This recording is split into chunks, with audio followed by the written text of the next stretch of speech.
And as this is a computer science presentation, and as it is May the 4th, I feel like I'm required to say, May the 4th be with you. Just had to get that out of the way. But I'd like to talk a little about my idea now. It is with virtual reality and the HTC Vive, and it is helping out the department by giving a tour here. So basically, to give a little intro on what VR is. VR is like creating an alternate reality for the person who is using it, using a headset in this case. And the hardware I decided to use was the HTC Vive, which includes, as you can see up there, it includes the headset, it includes controllers that mimic your hands, and then it has 2 base stations that are right there for tracking purposes. And those are very interesting. So why did I pick this idea? First of all, it interests me. I had to use this a little bit in class, and I thought it was really fun. Also, this was a project I thought was a good, reasonable difficulty. Nothing too hard, but nothing too easy here. I wanted to actually learn something here. It also was something old and something new, because I've worked on Unreal Engine before, which is what I used to develop it.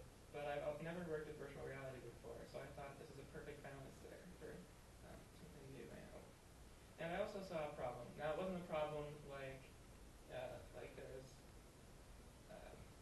someone was dying or something, but it was just that I saw that we had a really good piece of technology for the computer science department, which was this Vive, and I felt like it really wasn't getting enough exposure, and so I thought maybe if I would work on it and I create a program that hopefully introduces the computer science department, that it would really give us some more use. And lastly, it's fun. This is really fun to play with and to learn stuff on too. So I'd like to go through a little bit of the requirements and specification stage of creating this project. So the main goals I had throughout this project was create an interesting way of getting information about the computer science department to prospective students, to current students, to really anybody that wants to know more about the department. I also wanted to familiarize people with virtual reality technology because, like I said, I felt like it wasn't getting enough use. And finally, I wanted to create a program that another student can add on to later and work on and improve, because this is it could be a good project. So I thought I could set it up so someone else could easily pick it up. So the requirements that I had for this project were kind of loose because I've never worked with virtual reality before, and there really wasn't that many people in the department that worked with virtual reality. So I was kind of loose with them. But of course, the obvious requirement is just simply moving around in this virtual environment, whether it is just turning your head and looking around in the environment, or actually being able to walk. And then you're supposed to be able to interact with certain elements in the environment, which are physics-enabled place objects. So they could be really anything, be it a laptop or a little pencil or something. Also be able to interact with informational buttons. That's the main way that I'd be able to give people information about the department so they can learn more about things. Also be able to interact with the lab computers, the 3D printers, soda machine, and another little requirement I was supposed to do was create a really loose golfing in the middle of the department. And also the museum was something I was supposed to be able to get set up. And there was 2 other ones that I left as a possibility if I had time, and one was right on the whiteboard, and the other one was a presentation or PowerPoints to show on in the actual rooms.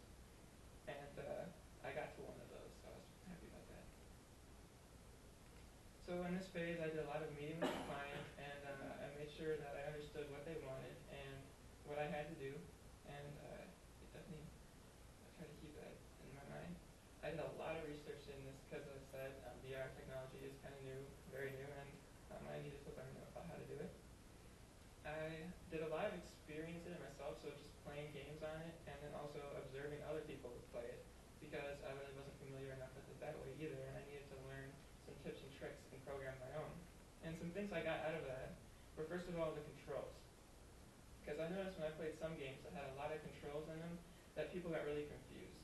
And so I really wanted to keep mine simple from what I learned from that. Also, I learned that if you don't have a very efficient program, it starts to get really laggy and it becomes kind of miserable to use. So I had to keep that in mind to keep the program efficient. also, you have to have a really good balance of physical activity when you program in VR, because obviously the biggest draw is the fact that you can move around by using it. But also, if you have too much movement around, people can get kind of tired and sweaty and they want to stop using it. So you got to get a good balance. And I also learned that there are some dangers involved with using this. As you look over there, or in this picture, you are completely blocked out of the real environment. So if you don't realize where you are, you can hit your hand into a wall. I had some people hit me with the controller a couple times. It was dangerous. And if you do too much like flying motions, you can actually get motion sick. So I had to limit that in my program. And another thing I had to do was I had to understand what I was creating. So I made this little diagram of the department with some rough dimensions to help get the scale right. And this was a guiding factor for my project here. So in the implementation phase, I used Unreal Engine, which you've probably seen a couple presentations already that use that engine.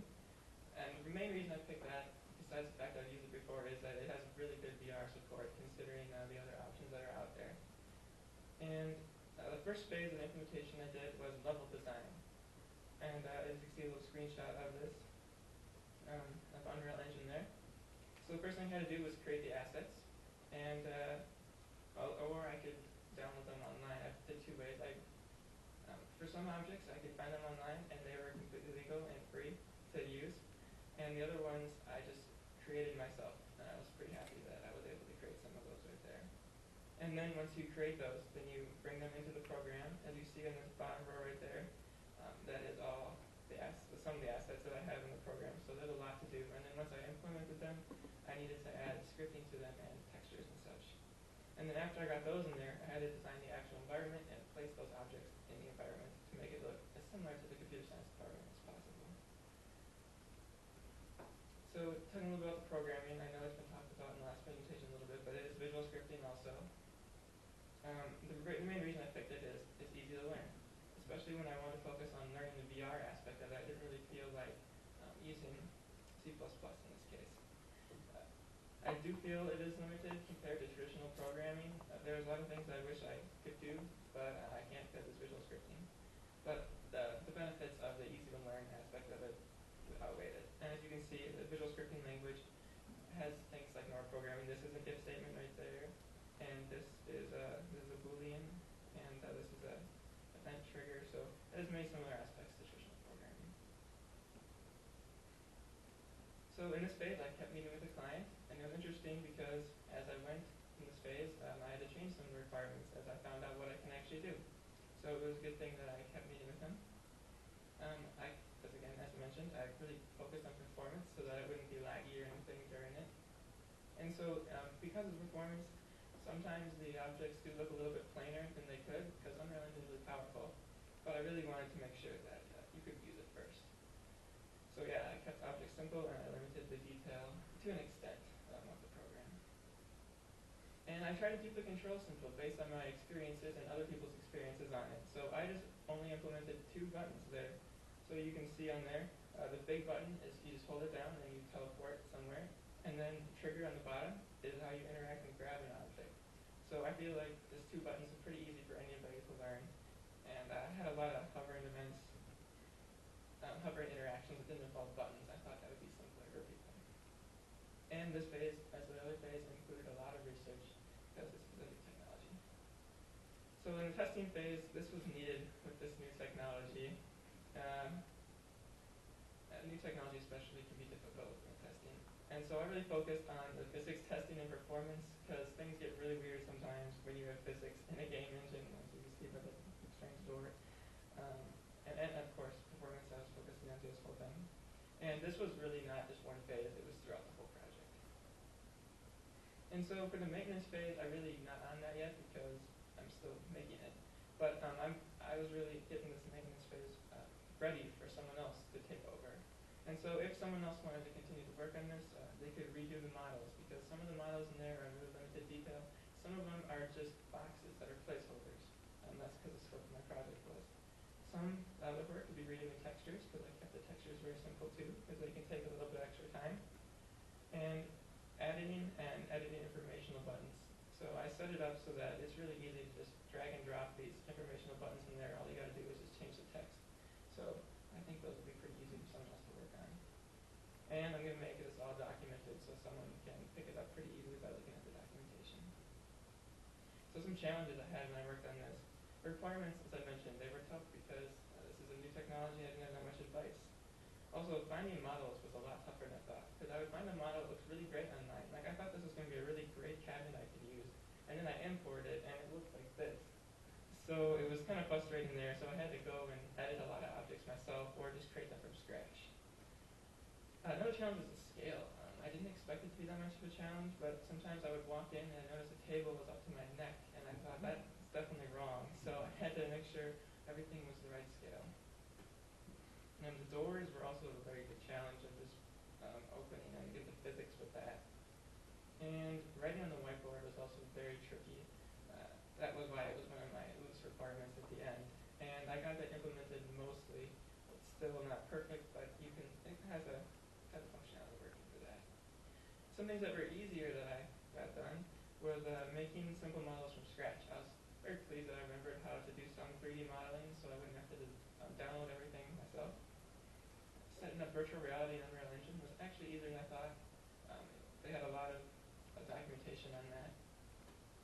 And there's a button system that I used, and that was actually really reusable throughout some of the projects, so I was happy that I could save some time there for that. So now, as long as this technology cooperates, I'm going to give you a demo of it.